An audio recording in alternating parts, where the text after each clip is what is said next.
Vamos lá. Eu tenho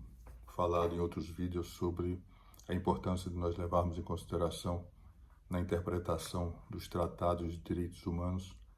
aquilo que vem a ser o princípio pro homine, o seu desdobramento mais relevante, que é a norma mais favorável.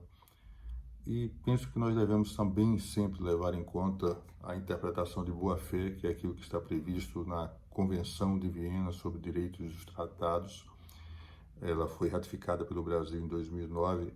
e essa interpretação de boa-fé deve levar em consideração não apenas o texto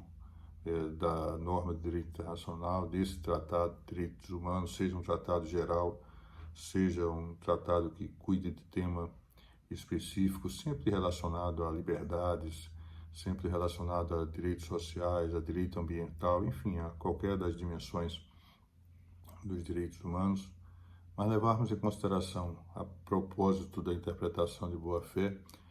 o texto do tratado, a sua finalidade, o que se buscou alcançar propriamente, mas, sobretudo, o momento em que esse tratado é interpretado para sua aplicação. E a isso se tem denominado de interpretação evolutiva. E esse tema é muito rico porque as situações concretas que aparecem para apreciação das cortes internacionais levam em conta aquilo que está acontecendo e muitas vezes acontecendo muito depois desses tratados serem elaborados e ratificados pelos Estados-partes, pelos países. Então, quando a Corte Europeia de Direitos Humanos, por exemplo, teve que decidir o caso Mark versus Bélgica sobre direitos das crianças nascidas fora do casamento, na nossa própria Corte Interamericana de Direitos Humanos, quando houve de decidir o caso Artávia Murillo e outros versus Costa Rica, que cuidava da fecundação in vitro,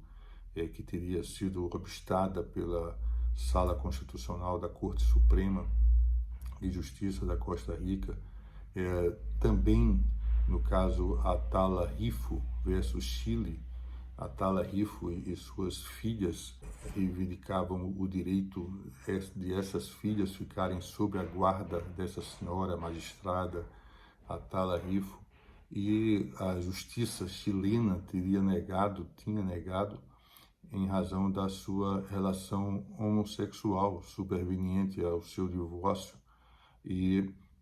a Corte Interamericana de Direitos Humanos entendeu que se estaria, nesse caso, a violar o princípio da igualdade e da não discriminação, deu ênfase ao aspecto ao princípio da igualdade e não discriminação ser norma ius cogens, que, como nós já vimos, é norma que se impõe independentemente da ratificação pelos Estados-partes. Mas é interessante a gente levar em consideração nessa caminhada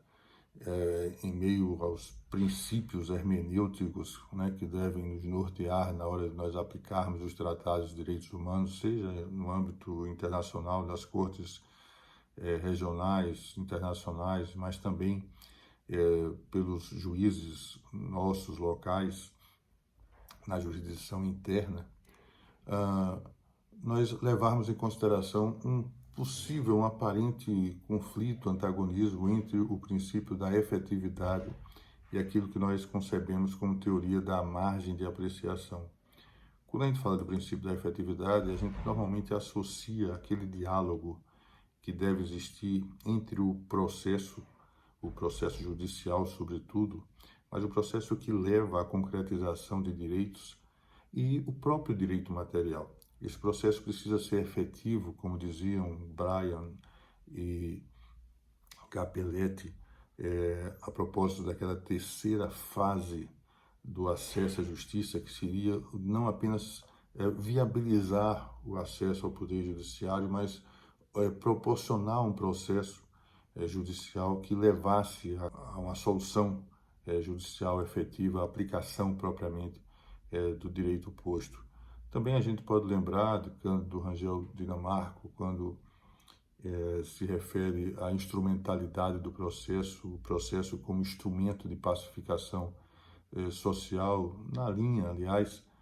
do que se tem compreendido hoje como o devido processo legal substantivo, que vai para além daquele respeito que se deve ter a um processo judicial que pressuponha um juiz imparcial, um rito pré-estabelecido que assegure contraditório, que assegure ampla defesa, que se assegure igualdade entre as partes, mas para além disso, um processo que permita a análise dos requisitos intrínsecos daquela lei, daquela norma de direito constitucional, inclusive, naquilo que diz sobre a racionalidade, a proporcionalidade, teria sido levado em consideração pelo legislador. Quando o princípio da efetividade é lembrado pelas cortes internacionais, nós temos alguns casos bem interessantes, como, por exemplo, o caso Sherin versus Reino Unido, em que a Corte Europeia reconheceu que a extradição desse senhor Sherin para os Estados Unidos significava não apenas submetê-lo a um processo que o levaria à pena de morte, mas essa não foi a razão pela qual a Corte Europeia de Direitos Humanos impediu que essa extradição fosse levada a efeito, mas sim pelo tratamento degradante que violaria, portanto, um direito humano desse senhor Sherin, que era submetê-lo ao corredor da morte. E por essa razão, porque não se poderia permitir que uma extradição conduzisse a um tratamento desumano, um tratamento degradante de alguém que estava sob custódia do Estado, ainda que fosse de um Estado que não figurava entre os Estados partes dos tratados que submetem os países europeus à jurisdição da Corte Europeia de Direitos Humanos. A Corte Europeia proibiu que essa extradição do senhor Sherin se concretizasse, se confirmasse. Fato é que no Brasil nós temos o mandado de injunção, que torna efetivos direitos fundamentais que ainda não foram regulamentados. Nós temos já alguns casos emblemáticos, julgamentos do Supremo Tribunal Federal, como naquele que envolve a greve de servidores públicos, direito fundamental assegurado na Constituição, mas dependente de regulamentação, também um aviso prévio proporcional ao tempo de serviço. Enfim, nós já temos algumas situações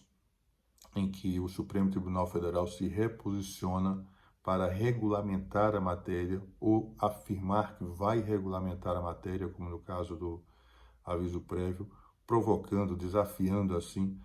as casas legislativas para que elas cumpram o seu papel e regulamentem e tornem efetivos os direitos fundamentais, os direitos humanos que se constitucionalizaram. Sobre a teoria da margem de apreciação, que é esse contraponto ao princípio da efetividade, eu penso que é importante a gente dizer, primeiro, que ela é muito mais forte na Corte Europeia do que na Corte Interamericana de Direitos Humanos. Na Corte Europeia de Direitos Humanos já há alguns precedentes no sentido de compreender-se que alguns assuntos, alguns temas devem ser reservados às cortes nacionais, às cortes internas dos países, dos Estados partes. E isso tem sido muito criticado, inclusive no âmbito da própria Corte Interamericana de Direitos Humanos, porque evidentemente que se esvazia, supostamente, a eficácia dos direitos humanos quando a Corte, que é responsável pela aplicação, pela efetividade desse direito, não responde a essa demanda, remetendo de volta à Corte Nacional esse tema. O juiz Cansado Trindade, que integrou a Corte Interamericana de Direitos Humanos, e mais adiante, mais tarde, passou a integrar a Corte Internacional de Justiça em Haia,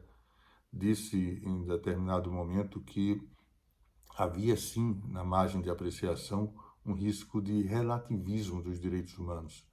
E as palavras são suas, entre aspas. esta doutrina só poderia ter se desenvolvido em um sistema europeu que se acreditava exemplar, próprio de uma Europa ocidental pré-1989, né? Evidentemente ele se refere à queda do Muro de Berlim, relativamente homogênea no tocante às suas percepções de uma experiência histórica comum. Na Europa de hoje, não faria muito sentido essa Europa heterogênea em que a violação de direitos humanos acontece perifericamente, sobretudo, e é que se cogitasse de uma margem de apreciação que faria menos efetivos os direitos humanos. Mas também é fato que, não obstante nós tenhamos os precedentes, como o caso Handsight contra o Reino Unido, sobre a comercialização de livros obscenos, ou o caso Cossey versus Reino Unido também, sobre o casamento após alteração de sexo, enfim. Apesar de nós termos esses precedentes em que a Corte não se posicionou aplicando a teoria da margem de apreciação, nós temos alguma inflexão, alguma mudança de comportamento da Corte Europeia de Direitos Humanos. Por exemplo, no caso Goodwin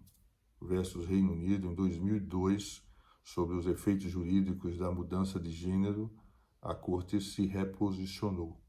e a Corte Europeia entendeu que haveria ali violação do direito à vida privada, do direito ao matrimônio, e assegurou esse direito, né, que estava num outro momento na margem, sob a margem de apreciação, né, no âmbito de apreciação reservado, segundo ela própria, a Corte Europeia, a Corte Britânica, a Corte Nacional. Então, é interessante a gente observar, porque se nós levarmos em consideração alguns julgamentos muito relevantes da Corte Interamericana de Direitos Humanos, sobretudo o caso Gomes-Lund, que tratou da autoanistia pelo Estado brasileiro dos seus agentes do Estado que teriam cometido violência durante o regime militar, nós vamos ver que a Corte Interamericana não reservou, como não tinha reservado em casos semelhantes envolvendo outros países latino-americanos, a apreciação das Cortes Nacionais. E nós temos decisão do Supremo Tribunal Federal no sentido de que a autoanistia ela é constitucional, e nós temos essa decisão da Corte Interamericana de Direitos Humanos dizendo que ela não está em consonância, essa autoanistia, com os tratados de direitos humanos, as liberdades que são asseguradas a todos os povos da humanidade.